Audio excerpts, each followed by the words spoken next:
बड'लेण्ड मुंख्लं football टुर्नामेन्टनि final मेचआव सिफुं एफसि हानजानि देरहासार। आथिखालाव बिटिआरनि दाब दाब जायगाफोरा फुटबल बादायलायनाय खुंबोनायखौ नुनो मोननाय जादों। बेबायदिनो उदालगुरि जिल्लानि गेलाबिलनि बुरिगाव गेलेग्रा फोथाराव एबसुनि अरां दख'रा आफादनि बानजायनायाव खुंनाय बड'लेण्ड मुंख्लं फुटबल टुर्नामेन्टनि मैया खुंनाय फाइनाल मेचखौ बिटिसिनि एमसिएलए दीपक मर आरो बिटिसिनि मावफुं सोद्रोमा नीलुर स्वर्गियारिया जरासे फाराव बिरहोनानै बेखेवनानै होयो। बिनि उनाव एबसुनि मिरु आफादनि आफादगिरि दिपेन बर'आ बलखौ जोनानै फाइनाल मेचखौ जागायजेनना होयो। मासबा दख'रा गेलेमु आफाद आरो थेलामारा सिफुं एफसि फुटबल हानजानि गेजेराव गेलेनाय फाइनाल मेचआव सिफुं एफसिआ 2 गल सोनानै 1 गलनि फारागथियाव मासबार गेलेमु आफाद हानजाखौ फेजेननानै टुर्नामेन्टखौ देरहासारनो हायो। फाइनाल मेचनि हाबाफारियाव एबसुनि आफादगिरि कर्नेलियास दैमारि, नेहाथारि राहुल राज दैमारि, उदालगुरि जिल्ला एबसु अरां दख'रा एबसुनि आफादगिरि सोमाव दैमारिजों लोगोसे इउपिपिएल दोलोनि माखासे दैदेनगिरि आरो मावथिफोराबो बाहागो लायो।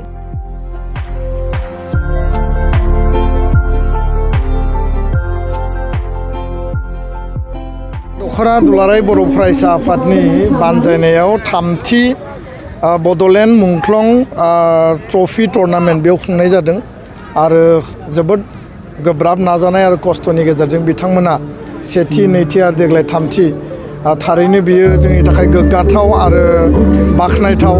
मुंख्लंफोरखौ सुगुमिया खालामनाय बिथांमोननि मुङै बिथांमोननि आत्मबलिदान आरो बिथांमोननि जि समाज आरो हारिनि थाखाय बावसोमनाय बे थारैनो बे गेलेनायनि गेजेरजों अरां दख'रानि सिङाव जिखिनि मुंख्लं दंमोन बे जुगामि जागोन। मिजिंथियो नैबे गेलेनायनि गेजेरजों जोंनि ओनसोलाव थानाय गुबुन गुबुन प्लेयार बा क्लाबफोरनिफ्राय मोजां प्लेयार आरो साबना हामना गुड पारफरमेन्स होनो हानाय प्लेयारफोर ओंखारगोन आरो समाजाव जि समाजारि जि गाज्रि मोनसे थासारि जौनि फारसे जुवा, ड्राग्स बा मबाइल आरो बाइक बायदिसिनानि फारसे जोंनि इयुथनि एनार्जिया जि इनभेस्ट जादों आरो समाजारि हेंथा मोनसे नुजाथिदों बेयो पजिटिभ एनार्जियाव नैबे गेलेनायनि गेजेरजों बिथांमोननियाव मोनसे जांख्रिखांनाय बा जावरिखांनाय फैगोन। थारैनो बड'लेण्ड ओनसोलाव बिटिआर सान्थि सुक्तिनि उनाव दिनै गोजोन गायसन जानायनि उनाव दुरान्ड काप, सन्टोष ट्रफि बायदिसिना जोङो गेलेनाय नुनो मोन्दों आरो इण्डियानि वमेन फुटबलनि केप्टेनानो दिनै बर' अपुर्ना नार्जारि, बेयो जोंनि थाखाय गोग्गाथाव।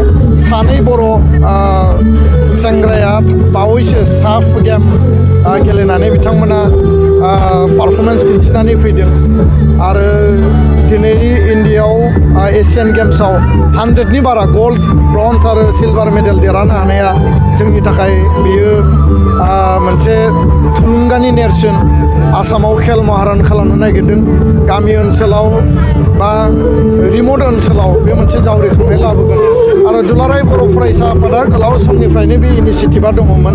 दिनै सरकारा बेखौ गावनि मोनसे एक्सन पइन्ट एजेन्डा हिसाबै लाफैदों, बे जोंनि थाखाय जोङो बरायो। नाथाय एबसुनि जि माहारि आरो समाज जि दानायनि जि हाबाफारि, गेरेमसा माहारि दानायनि जि हाबाफारि बे कन्टिनिउ जागोन आरो मुंख्लंफोरनि जि बेसेन गोसा जा गावखौ बावसोमनाय बेखौ अराय जुगामि खालामनो थाखाय जोङो बिथांमोननि गोसोखांथियाव बेबायदि टुर्नामेन्टखौ जों कन्टिनिउ खालायगोन। बेखिनि बाथ्राखौ आं फोरमायबाय। गोजोन्थों।